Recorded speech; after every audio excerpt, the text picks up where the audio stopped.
도내 음주범죄 피의자가 한 해 만여 명이 넘는 것으로 나타났습니다. 음주운전이 가장 많고 폭력이나 강력범죄 피의자도 적지 않습니다. 강릉의 한 약사가 면허 대여 약국을 개설한 의혹이 제기돼 경찰의 조사를 받고 있습니다. 해당 약사는 의혹을 전면 부인하고 있습니다. 지역 주민들에게 행패를 부리거나 술에 취해 폭력을 휘둘러온 생활 속 도내 폭력배 408명이 경찰에 붙잡혔습니다. 강릉시가 지난 2016년 해제된 경포 3지구의 도시관리계획 검토를 마무리하고 이달부터 본격적인 계획 수립에 들어갑니다. 시청자 여러분 안녕하십니까? 뉴스데스크 강원입니다. 최근 음주교통사고와 음주폭력으로 인한 인명피해가 자주 발생하면서 처벌을 강화해야 한다는 목소리가 높습니다. 도내에서도 음주범죄 피의자가 한 해 10,000명이 넘는 것으로 나타났습니다. 조규환 기자가 보도합니다. 총을 든 남성이 파출소로 들어와 경찰관에게 총을 겨눕니다. 이 남성이 쏜 총알은 빗나갔지만 인명피해가 날 뻔한 아찔한 순간이었습니다. 경찰 조사 결과 이 남성은 혈중 알코올 농도 0.127% 상태에서 운전을 하다 단속되자 홧김에 범행을 저지른 것으로 드러났습니다. 이처럼 술에 취한 상태로 범행을 저지르는 피의자는 전국적으로 한 해 40만 명 안팎에 이르고 도내에서도 만여 명이 넘습니다. 도내에서는 2016년 13,000여 명, 지난해엔 12,000여 명이나 됩니다. 이 가운데 60% 안팎이 음주운전이지만 폭력이나 강력범죄 피의자도 적지 않습니다. 도내 미성년 피의자도 한 해 250명을 넘습니다. 그러나 음주 범죄는 심신미약 상태로 여겨져 처벌 과정에서 선처의 이유가 되기도 하다 보니 이를 개선하자는 요구가 높은 겁니다. 법률 개정안을 통한 형사적 처벌에 대한 부분도 필요하고요. 그리고 형사적 처벌 이전에 우리 사회 전체가 이런 주치범죄 관용하는 이러한 문화를 빨리 타파해야 된다고 생각합니다. 음주 범죄로 인한 인명과 재산 피해를 줄이기 위해 지역사회 차원의 예방 노력도 병행돼야 할 것으로 보입니다. MBC 뉴스 조계환입니다. 강릉의 한 약사가 면허를 빌려 약국을 차리는 이른바 불법 면대 약국을 개설한 의혹이 제기돼 경찰의 조사를 받고 있습니다. 해당 약사는 소문이 잘못 퍼졌다며 의혹을 전면 부인하고 있습니다. 이용 기자가 보도합니다. 의약분업 예외지역으로 지정된 강릉시 구정면의 한 약국입니다. 이곳에서는 의사의 처방전 없이도 약을 지어줄 수 있습니다. 이 약국의 약사는 지난 8월 약사가 아닌 사람을 고용해 의약품을 판매하는 등 약사법 위반 혐의로 검찰에 송치됐고 보건소로부터 과징금 처분을 받았습니다. 최근에는 약사 면허 대여를 일컫는 면대 의혹이 제기돼 경찰이 압수수색을 벌였습니다. 현행법에 따라 약사는 약국 한 곳만 개설할 수 있는데 이 약사는 다른 약사의 면허를 빌려 약국을 추가로 개설하고 약사를 고용해 일하게 했다는 의혹을 받고 있습니다. 해당 약사는 동료 약사를 도와주는 과정에서 소문이 이상하게 퍼진 것이고 누군가가 자신을 음해하기 위해 허위 내용을 신고했다며 의혹을 전면 부인했습니다. 오해 아니 오해가 소문이 잘못 퍼져가지고 그래 된 거를 제가 이번에 다 이제 변호사님까지 다 해서 명확하게 소명을 다 했어요. 한편 대한약사회도 약사 면허 대여 의혹에 대한 진상조사에 나서기로 했습니다. MBC 뉴스 이용입니다. 지역 주민들에게 행패를 부리거나 술에 취해 폭력을 휘둘러온 동네 폭력배 408명이 경찰에 붙잡혔습니다. 피해자는 대부분 영세식당이나 주점을 운영하는 서민들과 사회적 약자인 노인들이었습니다. 보도에 김상훈 기자입니다. 지난달 8일 새벽 속초에 사는 51살 A씨는 옆방에 혼자 사는 노인을 찾아가 흉기를 휘두르며 돈을 내놓으라고 3차례나 요구하며 괴롭힌 혐의로 경찰에 붙잡혔습니다. 동해의 한 주점에서는 지난 9월 술과 안주 등 28만 원어치를 마시고 돈을 내지 않고 도주한 43살 B씨가 상습 무전 취식 혐의로 구속됐습니다.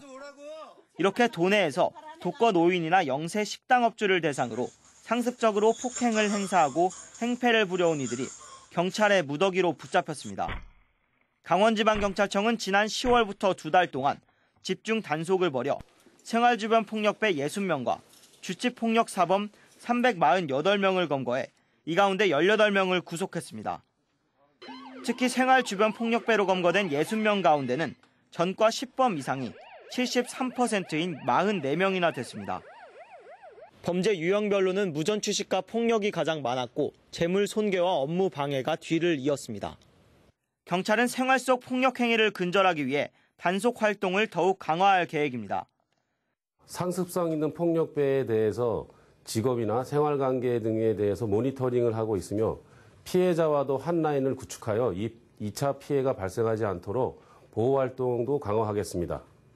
경찰은 상습적인 주치 폭력 행위나 생활 속 폭력배에게 피해를 입은 경우 즉각 신고해 줄 것을 당부했습니다. MBC 뉴스 김상훈입니다. 지난 8월 정의사 체제로 전환된 상지대학교가 총장 직선제를 처음으로 도입했습니다. 교수와 직원, 학생까지 모두 한 표를 행사하며 민주대학으로 발전하는 데 기대감을 나타냈습니다. 김진아 기자입니다. 대학 캠퍼스 곳곳에 선거 공약을 내세운 현수막이 내걸렸습니다. 총장 입 후보자들은 교육 인프라 개선과 학생 복지 등 저마다 대학 발전을 위한 공약을 내세우고 있습니다. 강의동 로비에는 총장을 뽑는 투표소가 설치됐습니다. 과거 학내 분규로 인한 수업 거부 당시 책걸상으로 막혀있던 로비에서 자신들의 손으로 직접 총장을 뽑으니 학생들은 감회가 새롭습니다. 시위를 하고 머리를 밀고 설서를 쓰고 그런 학교에서 학생들이 직접 총장 이야기를 듣고 총장을 지금 선택하고 뽑고 굉장한 발전이죠. 대학 민주화 과정에서 학생들의 역할이 컸던 만큼 선거 구성원 참여 비율도 학생이 22%로 총장 직선제를 도입한 대학 중 가장 높습니다.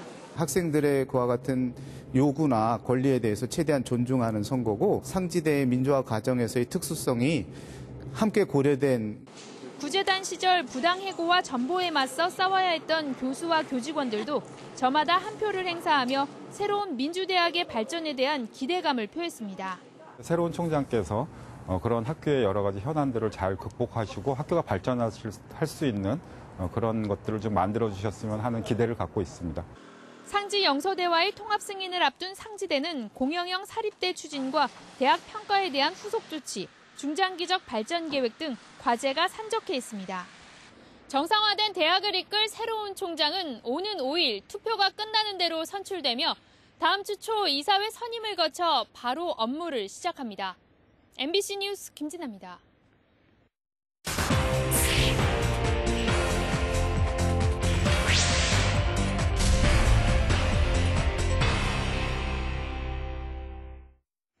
강릉시가 지난 2016년 해제된 경포 3지구 도시관리계획 검토를 마무리하고 이달부터 본격적인 계획 수립에 들어갑니다. 강릉시는 지난 10월 주민설명회와 지난달 도시관리계획 심의를 통해 경포 3지구 도시관리계획을 검토했고 이달 중으로 용도지역과 지구단위 계획 등 도시관리계획을 수립할 계획이라고 밝혔습니다. 또 주민공람과 도시계획위원회 의견 청취, 강원도 도시관리계획안 결정 신청 등 행정 절차를 거쳐 이르면 내년 6월까지 경포 3지구 도시관리계획을 결정하고 지형도면을 고시할 예정입니다. 삼척시의회의 포스파워 현안대책 특별위원회가 오늘 3차 회의를 열고 활동계획서를 채택했습니다. 포스파워 현안대책 특별위원회는 활동기간을 현 의원의 임기가 끝나는 2022년 6월 말까지로 하고 3단계로 나눠 포스파워 삼척화력발전소 건설 공사가 지역경제 활성화와 지역 발전에 도움이 될 수 있도록 적극 나서기로 했습니다. 특별위원회는 이를 위해 관내 공사업체와 주민들의 애로사항을 수렴하고 삼척시와 협조 체계를 유지해 해결 방안을 찾기로 했습니다. 동해북부선 철도 건설 사업의 예비 타당성 조사 면제가 인정되지 않은 것으로 알려지자 동해 지역의 사회단체인 동해경제인연합회가 비판하는 성명을 발표했습니다. 동해경제인연합회는 국토균형개발과 남북교류 시대 대비를 위해서는 동해선 철도의 완전한 연결이 조속히 이루어져야 한다며 예비 타당성 조사 면제가 필요하다고 주장했습니다. 이 단체는 또 전철이 아닌 단선으로 준공할 예정인 포항 삼척 구간 철도의 전철화와 복선화를 촉구했습니다. 내년 5월 강릉에서 한국수산업경영인 전국대회가 개최됩니다. 강릉시에 따르면 내년 5월 14일부터 16일까지 강릉 종합경기장 일원에서 한국수산업경영인 전국대회가 열립니다. 이번 대회엔 어업인과 가족 등 만여 명이 참가한 가운데 체육행사와 학술행사, 축하공연, 치아오 방류 등이 진행돼 지역 상경기에 도움될 것으로 기대됩니다. 국립공원 탐방객들이 설경을 즐길 수 있도록 도내 국립공원 탐방로 가운데 13개 구간이 대설특보가 내려도 시범적으로 개방됩니다. 국립공원관리공단은 대설주의보 이상의 특보가 발령되면 전면 통제하던 국립공원 탐방로 가운데 저지대와 사찰 등 안전사고 우려가 적은 구간은 개방하기로 했습니다. 설악산은 소공원에서 비선대와 토항성 폭포 전망대, 설악동에서 울산바위 구간 등 5개 구간이 개방됩니다. 뉴스를 마칩니다. 시청해주신 여러분 고맙습니다.